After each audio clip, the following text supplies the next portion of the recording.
Good morning once again. It is good to see everyone out. We are again glad that you are here and worshiping with us. October 6, 2003. So those of you trying to calculate out, that was a Monday night.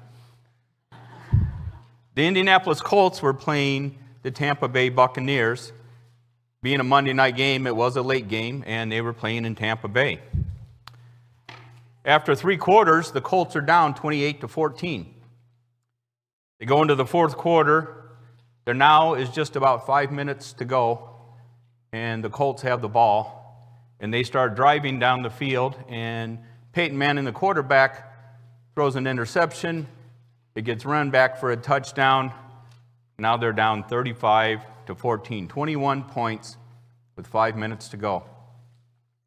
A stadium of about 65,000 people, a good majority of them, probably half, get up and leave. Game's over. There's 5 minutes to go. It's Monday night. I got to go to work in the morning. I'm going to beat traffic. I don't want to be here just to witness this. This is just a blowout. The Colts had not been playing well the whole game. The game continues now, just under 4 minutes to go. About 3 minutes and 50-something seconds. The Colts score a touchdown, 35-21. They're still down 14, two scores. They're still down, with just under 4 minutes to go. The game continues. 2.5 minutes to go. The Colts score one more time. Now they're down by one touchdown with 2.5 minutes to go. 37 seconds. Fourth down on the Colts. This is the game right here. If they don't make a score on this play, then the game is over. Sure enough, they score a touchdown, tie the game, drive it into overtime, come back, and they actually win. So many people got up the next morning thinking that their team, the Tampa Bay Buccaneers, had won the game and left early to find out that they had missed something. They missed one of the greatest late game comebacks, arguably, that can be said. And it was all because they chose to leave too early. So many of those spectators missed out on watching that exciting of a game. Their team had been in the lead for 59 and 23 seconds of the game. We got this, but they left too early. So the lesson we can learn from this is that we can miss something if we leave too early. We look at Judas. Judas was in that situation. In the four Gospels, in Matthew 26, there are approximately 9 verses that take place in the upper room.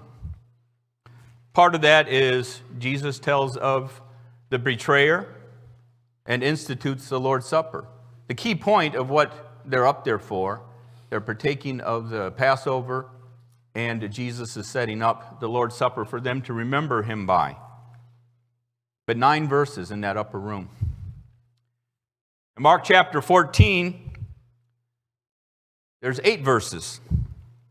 But in that short amount, Mark adds to Jesus telling of Peter's denial. So there's a quick blurb of one of you is going to betray me. This is the Lord's Supper. And Peter, by morning, you're going to deny me 3 times. We get to the book of Luke chapter 22. It expands a little bit. It goes to 23 verses. And it adds into that section as they debated who was greatest. So it's the same thing in Matthew and Mark, but he adds who is the greatest among the disciples. When we get to John, so a book that doesn't have that many chapters, but in John, starting in chapter 13, he gives 5 chapters of what goes on in the upper room. In Matthew's account, Jesus informs in verse 21, he says, "Truly I say to you that one of you will betray me." And how would we feel if you're in a group of 12 people in Jesus and he says, one of you is going to betray me? Wow, this is not a good sign. That's narrowing it down pretty quick, who the betrayer can be. And so they start asking, is it I, Lord? Is it me? Am I the one who's going to do this? When it gets to Judas, he asks, is it I, Rabbi? And Jesus responds, you have said so. So the interesting, or the thing that we are not told, is why is Judas even asking this question? Because just prior to them going into the upper room, up in verse 14, Judas approached the chief priest. Judas goes to them. They didn't come to him. Judas goes to them and looks for a way, hey, how much can you give me if I deliver this Jesus to you? So we as the readers have a little bit of insight that nobody in that upper room had. So did he ask because, well, all the other guys are asking, I better fit in and make it look like, oh, I don't know what's going on here either. Somebody's going to be a bad guy, but maybe it's not me. Or maybe he didn't think it was Jesus knew which one of you. I know one of you guys is going to do it, but I don't know which one.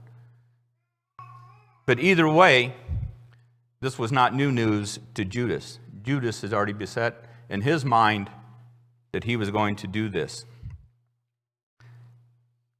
We go to John's account in John chapter 13. We go down to verse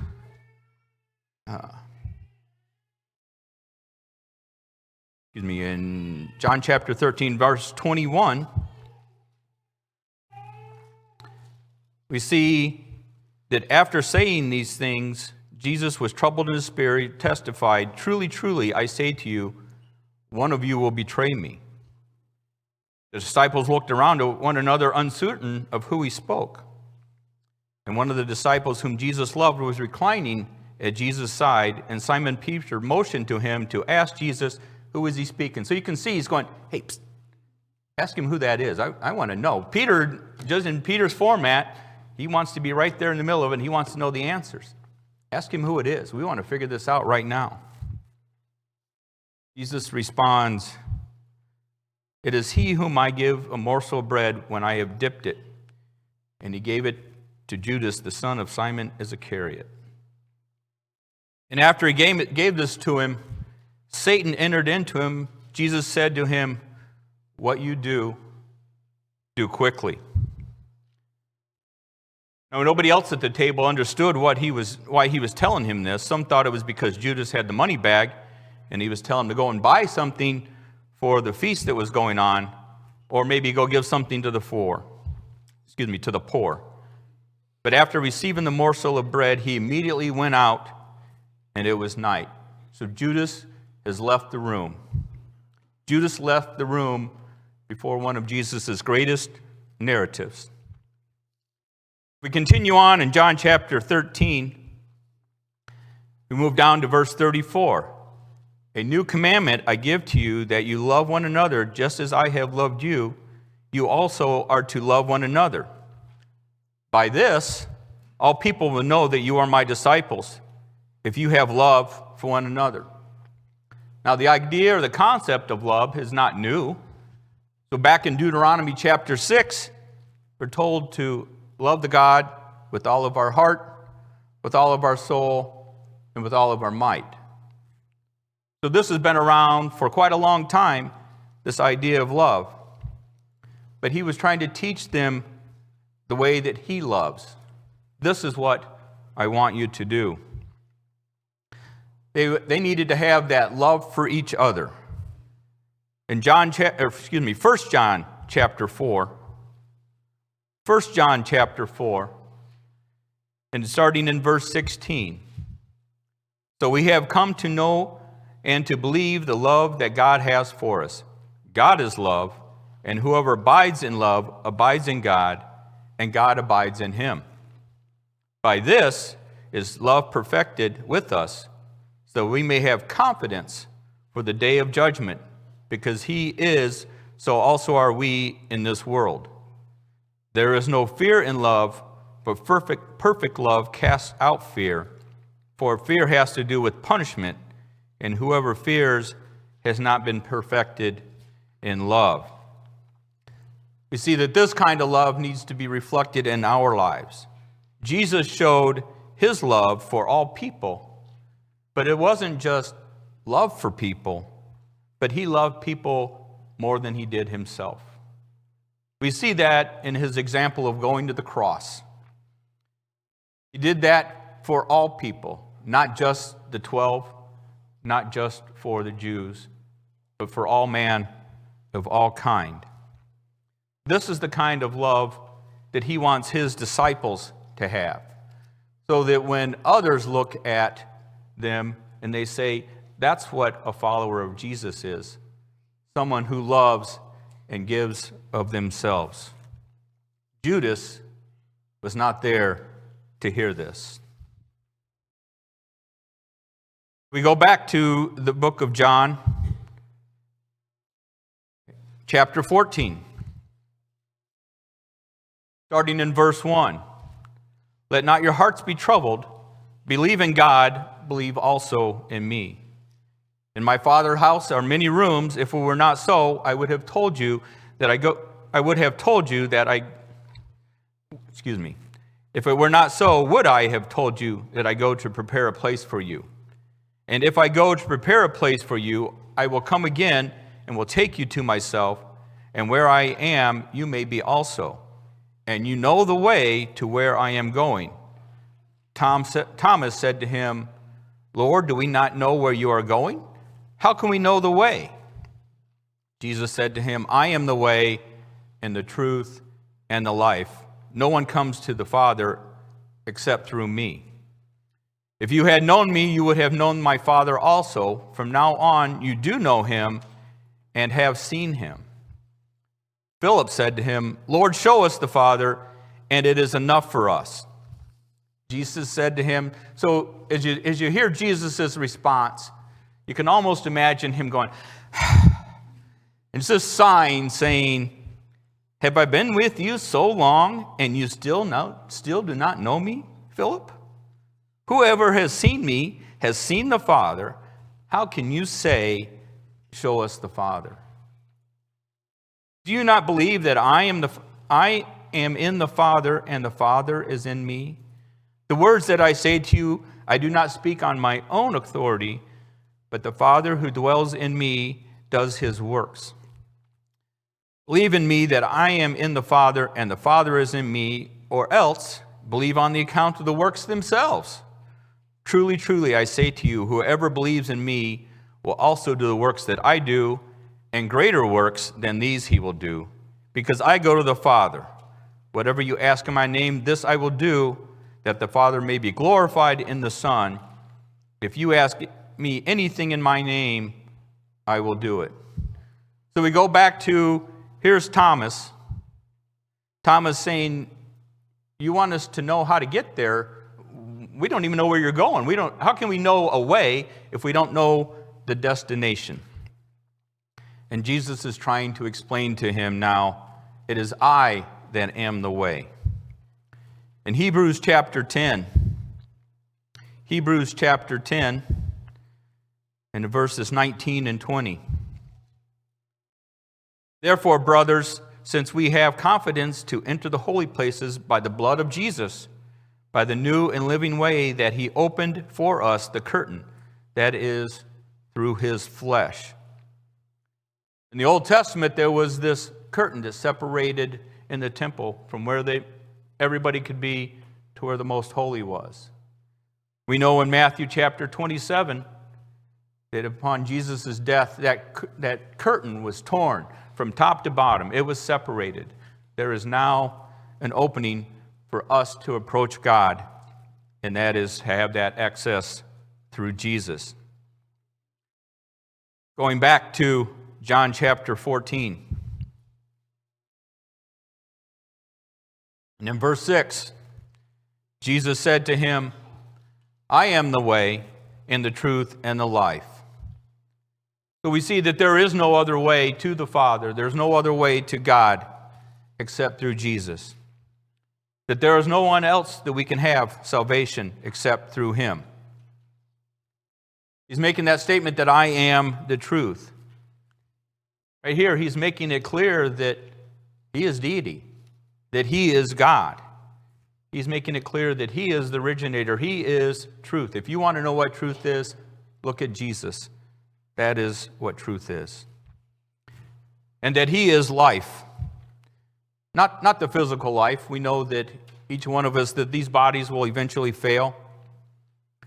He didn't come to extend the physical life, but he came to provide for that spiritual life, that life that will go on forever and ever. And so he is answering Thomas's question, and he is telling us everything that we need to know about him. That he is the truth, he is the originator, and that he is salvation. Judas did not get to hear that. In the next chapter, chapter 15. So this passage can both encourage us and maybe make us fearful. Starting in verse 1. I am the true vine, and my Father is the vine dresser. Every branch in me that does not bear fruit, he takes away, and every branch that does bear fruit, he prunes, that I may bear more fruit. Already you are clean because of the word that I have spoken to you. Abide in me, and I in you, as the branch cannot bear fruit itself unless it abides in the vine. Neither can you unless you abide in me. I am the vine, and you are the branches. Whoever abides in me, and I in him, he is that bears much fruit, for apart from me, you can do nothing. So I think about last summer, right behind our house, we have this field fence, and a vine had grown up and had run along the top of it probably 30 or 40 feet. And so I went to the base of where the vine started, and I snipped it. And that big, long section, within a week or so, was dead. It was no longer attached to the source that it needed for that nourishment. It eventually died off. Continuing in verse 6, if anyone does not abide in me, he is thrown away like a branch and withers, and the branches are gathered and thrown into the fire and burned. If you abide in me and my words abide in you, ask whatever you wish, and it will be done for you. By this my Father is glorified, that you bear much fruit, and so prove to me my disciples. As the Father has loved me, so I have loved you. Abide in my love. If you keep my commandments, you will abide in my love, just as I have kept my Father's commandments and abided in his love. These things I have spoken to you, that my joy may be in you, and that your joy may be fulfilled. We see this example that branch cannot bear fruit unless it's tied to the source. We see that doesn't produce fruit is cut off. It withers and is burned. So we can see that's what he's not doing this to talk about how to grow grapes, but he's doing this as an example for us so that we can look at it and say, are we attached to the source? Are we attached to Jesus? Are we attached to God? Are we bearing fruit? That's what he's looking for. But we can be fearful, we can be scared if he says, I'm going to cut off any branch and burn it that doesn't produce. Judas did not get to hear this. So these are three examples of what Judas missed in that upper room as John expands in these 5 chapters. We might ask ourselves, what would have changed in Judas's life if he would have been able to hear that?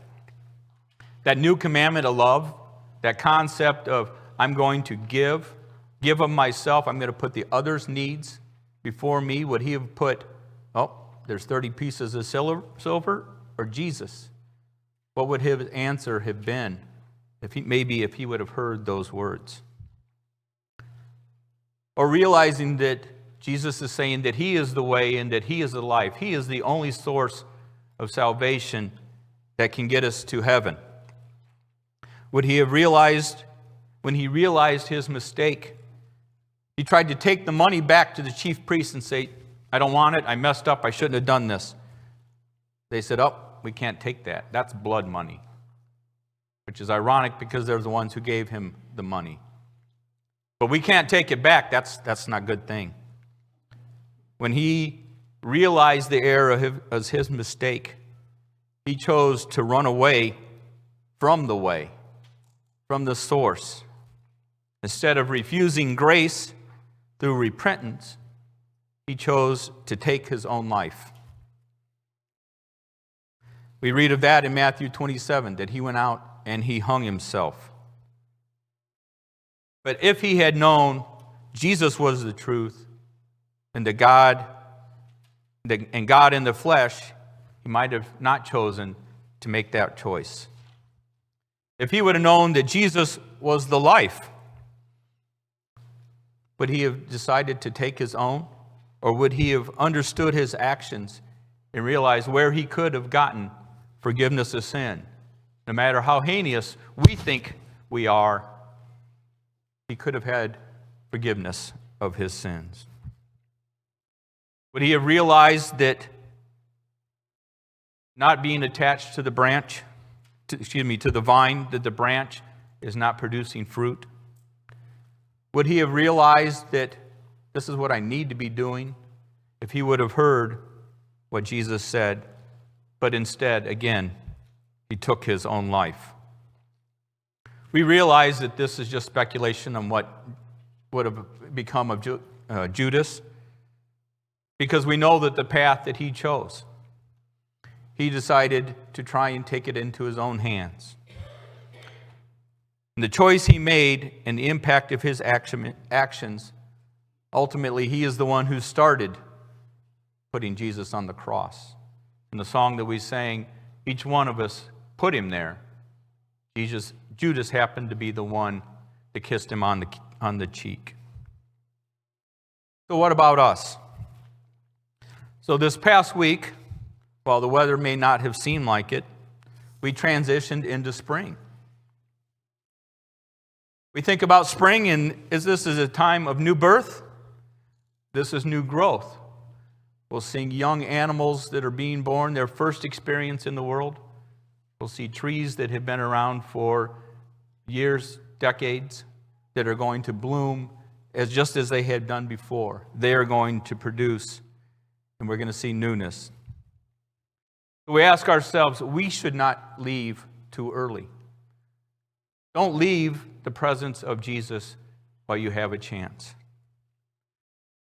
Do we understand that new commandment of love? The one that he gave us of how much sacrifice am I willing to do? Am I going to put others' needs before my needs? Don't miss that there is this way of salvation, but that way of salvation is only through him. To a new life, a spiritual life in heaven. And don't be pruned and tossed away, but abide in Jesus and be fruitful and help produce more fruit. If you have a need this morning, we ask that you come forward as we stand and sing.